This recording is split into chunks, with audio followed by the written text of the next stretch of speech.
troisième édition de JIVAC a pour thème la puissance des habitudes.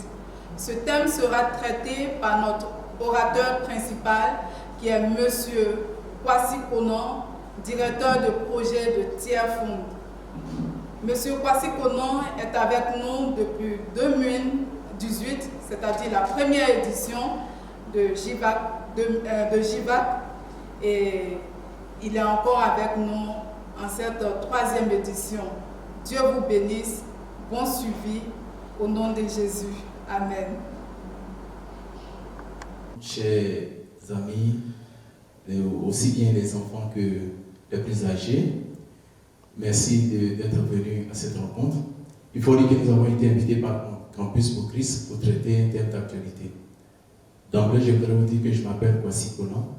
Je suis chef de projet d'innovation internationale qui est Tiers-Fond, qui est représenté dans plus de 50 pays au monde, le siège en Angleterre. Et ici, j'interviens pour aider les enfants à éviter un certain nombre de choses. Donc, c'est dans le cadre de la protection des enfants que je suis là. Le thème du jour, c'est la puissance des habitudes. Alors, il faut reconnaître que nous sommes dans un contexte où il y a beaucoup de vices qui sont développés. On fait même la promotion de certains vices. Et il y a aussi beaucoup d'échecs qu'on rencontre au niveau des jeunes à cause des habitudes qui n'ont pas su maîtriser. Et notre intervention vise à faire juste une contribution à traiter ce thème-là. Alors, nous allons commencer par la définition des mots-clés. La puissance des habitudes. Qu'est-ce que c'est que la puissance? Quand on parle de puissance, il faut voir en termes de situation, en termes d'état, en termes de domination, en termes de force. Il faut voir aussi en termes de caractère qui produit des effets. Ça, c'est très important. Et il faut voir en termes de puissance, les influences, les impacts, les effets. Ça, c'est très important. Retenons ça parce que tout le long de ce travail, nous parlerons autour de ces thèmes-là. Il y a aussi les habitudes. Qu'est-ce que c'est que les habitudes? C'est les manières usuelles. C'est les manières usuelles de se comporter. Usuelles, c'est d'usage. Donc, on revient toujours sur la chose. Donc, c'est les manières usuelles de se comporter. Il faut voir par habitude aussi les pratiques. Il y a beaucoup de pratiques que nous attribuons aux habitudes. Il y a des attachements. On peut être attaché à quelque chose. Pour les jeunes, on parle d'être accro. On est accroché à quelque chose. On ne peut pas abandonner ça. Ça, c'est des habitudes. Donc, c'est tout ce qui se fait de façon récurrente en termes de comportement, en termes de dire, en termes de façon de faire. On peut qualifier ça d'habitude. Alors, ici, qu'est-ce qui nous intéresse? Est-ce qu'il y a influence des habitudes sur les jeunes? Est-ce que les habitudes ont des influences sur la vie des jeunes?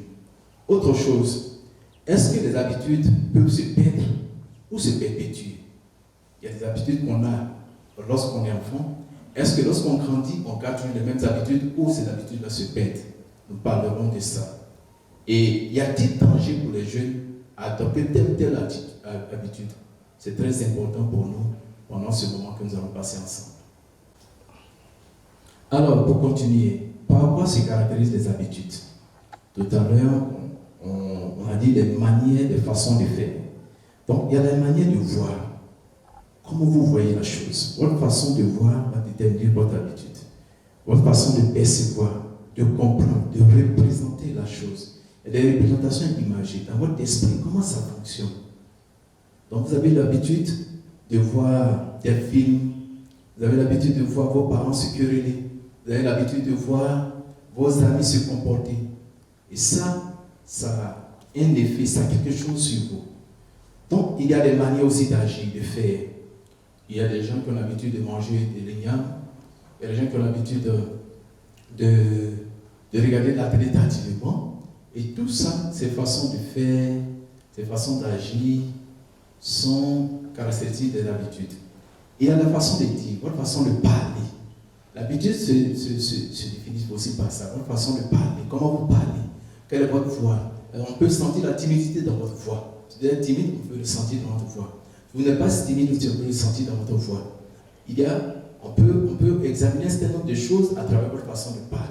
Donc il y a des gens qui ont cette habitude de parler faiblement, Il y a d'autres qui ont l'habitude de doter de la voix, mais ce n'est pas forcément de l'arrogance, ce n'est pas forcément mauvais, mais c'est leur habitude. Il y a écrit, il y a des gens qui ont une façon d'écrire. Et même quand on fait des entretiens d'embauche, on peut examiner vos habitudes à travers votre façon de former les R, les S, les T, votre comportement, ce que vous êtes, votre personnalité transpire à travers votre façon d'écrire. Il y a aussi la façon d'être. Tout à l'heure, en introduction, on disait que la puissance est l'état. Et donc, votre être, votre façon d'être avec vous-même, votre habitude, vous avez l'habitude d'être seul, vous avez l'habitude d'être timide, vous avez l'habitude de vous renfermer dans la chambre, vous avez l'habitude d'être. Ça, c'est important. Il y a aussi la manière d'être avec les autres. Comment vous êtes avec les autres? Est-ce que vous êtes dominant avec les autres? Vous avez l'habitude de dominer les autres, de parler. Quand vous êtes avec vos camarades, c'est vous qu'on voit. On ne voit pas les autres. Les autres s'effacent. Et ça, c'est très important. C'est toujours vous qu'on voit. Ce n'est pas toujours mauvais, mais au moins on peut caractériser ça par une habitude. Et l'autre, c'est peut-être ce qu'on appelle, je ne pourrais pas dire objectif. Ce que je dis est objectif, mais il y a ce qui est subjectif. Votre façon d'être avec Dieu. Comment vous êtes avec Dieu? Pour ceux qui croient, bien entendu.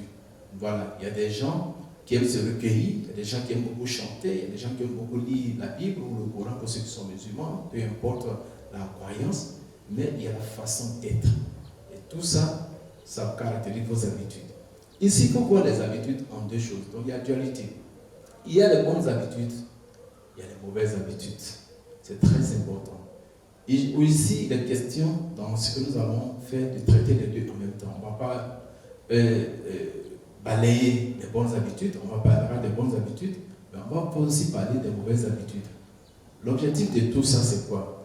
C'est que les habitudes aient moins d'impact négatif sur la vie des jeunes et qu'avec les parents, nous puissions ensemble construire quelque chose à partir des habitudes. Et vous allez voir comment les habitudes ont-elles une influence sur les jeunes. Je prends des exemples concrets. Il y a des hommes d'affaires qui ont été impactés par leurs parents. On dit souvent que nos parents sont là, l'enfant, il est commerçant. Mais il a vu le père faire. C'est à partir des habitudes des parents. Il a vu faire. Et donc l'enfant devient homme d'affaires parce qu'il a vu son père aller prendre de la marchandise au Nigeria. Il a vu son père faire le commerce et il a appris auprès du père. Donc on le fait par copie. On copie, on regarde les gens faire et on copie systématiquement. Donc, le monsieur est homme d'affaires parce que, depuis son enfance, dans son entourage, il a vu des hommes d'affaires, commençant par certainement ses parents, ses proches parents, les oncles, les tantes et tout le monde. Et ça. Il y a aussi des témoignages, d'autres témoignages. Les grands criminels aux États-Unis, il a été démontré que beaucoup ont connu des enfants difficiles. Donc, ils sont devenus des grands criminels, ils sont devenus des violeurs, des tueurs en série, parce que à leur enfance, ils ont vu certaines habitudes, ils ont vu certaines pratiques. Soit ils regardaient des films de ce genre, ou en dehors de ça, on les enfermait, on les battait beaucoup, on avait l'habitude de les battre. Et donc, cette habitude-là, ils ont copié. Et quand ils sont devenus adultes, ils ont commencé à frapper les femmes. Ils frappent leurs propres femmes parce qu'ils ont eu des exemples de personnes faisant ça. Frappant les femmes, battant les femmes, ce qui n'est pas recommandé. Ils ont vu ça. Donc, ce que nous avons en habitude depuis notre enfance ressurgit quand on grandit. Il y a des hommes politiques. Et regardez très bien. Le président Mitterrand disait que quand il était petit, il rêvait d'être roi. Donc déjà tout petit, il avait l'habitude de penser, de réfléchir, de comprendre les choses comme un chef d'État. Et il a fini par devenir chef d'État. Le président Gbagbo l'a dit une fois dans une interview qu'il rêvait de devenir président de la République de Côte d'Ivoire. Il était président de la République de Côte d'Ivoire. Le président Kadhafi, il était déjà à l'école primaire lorsque quand un colon italien rentrait, tous les élèves se levaient, mais lui dit non, parce qu'il ne veut pas que les colons italiens dominent la Libye. Et il a tout fait au regard de ces habitudes-là pour devenir chef d'État. Donc, il y a l'influence des hommes politiques, il y a ces habitudes-là que nous cultivons, et quand on est tout petit, on a ces habitudes, eux on grandit avec. Il y a même des sportifs. Vous voyez Didier Drogba jouer au football, ça vous intéresse, et vous aimez Didier Drogba, et ça va façonner vos habitudes. Vous allez commencer à jouer au football régulièrement. Et si vous avez, nous qui avons connu Bruce Lee, ces films passent sur une chaîne que je n'ai pas dit ici, nous avons connu Bruce Lee. Donc on avait l'habitude d'aller au cinéma juste pour voir les films de Bruce Lee. Mais ça a façonné notre comportement, parce que moi, après ça, j'ai fait les arts martiaux. À force de regarder, d'avoir l'habitude de regarder les films karaté, moi-même j'ai fait le karaté. Donc vous voyez que tout ça, ces choses qu'on fait à notre enfance, qu'on voit, qu'on côtoie tout le temps, ça agit sur nous, ça a une influence sur nous, ça a une influence soit positive ou une influence négative. Tout dépend des habitudes que nous avons. Même, donc, je vais parler des sportifs, mais des artistes. Vous aimez bien Didier Arafat, vous aimez bien tel artiste, mais oui, vous avez Reine Pélagie, vous faites tout comme Reine Pélagie. Vous chantez comme Reine Pélagie, vous dansez comme Reine Pélagie. Tout ça, là, c'est dans le cadre de l'habitude. Donc, j'ai donné ce témoignage pour vous montrer comment on peut être influencé par certaines habitudes. Maintenant, quels sont les milieux, les sphères d'influence?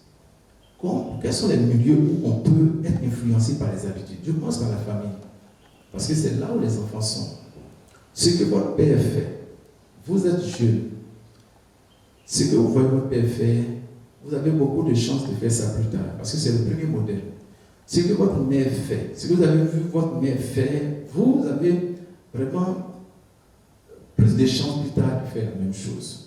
C'est très important. Donc, il y a le cercle familial. Vos oncles qui vous fréquentent, quand ils viennent, ce qu'ils font. Si vous font quelques petits cadeaux, quand vous grandissez, quand vous allez dans d'autres, vous faites la même chose. Parce que vous avez vu faire. Donc, les milieux qui influencent, il y a le cercle familial. Mais il y a l'école. Il y a l'école, vous avez des camarades, vous côtoyez des gens. Et ces gens-là ont des habitudes. Et vous finissez par copier progressivement leurs habitudes. Et là, il y a un danger. S'il y en a parmi eux qui n'ont pas les habitudes qu'il faut, quelqu'un qui fume, vous avez un aîné qui est en terminale, vous êtes en 5e et fume, si vous le fréquentez, à force de le fréquenter, vous risquez de fumer. Parce qu'il y a un processus, comme ça tout à l'heure je viendrai à ça, il y a une fixation, il y a une façon de copier. Ça vous émerge, ça vous submerge, je dirais. Et finalement, vous finissez par fumer. Il y a l'école, il y a le lycée, il y a l'université. Donc, le lieu où vous partez pour la formation, pour l'école, pour l'éducation, c'est un espace d'influence. Faites attention à tout ce qui se passe à l'école. Ce n'est pas tout qui est bien.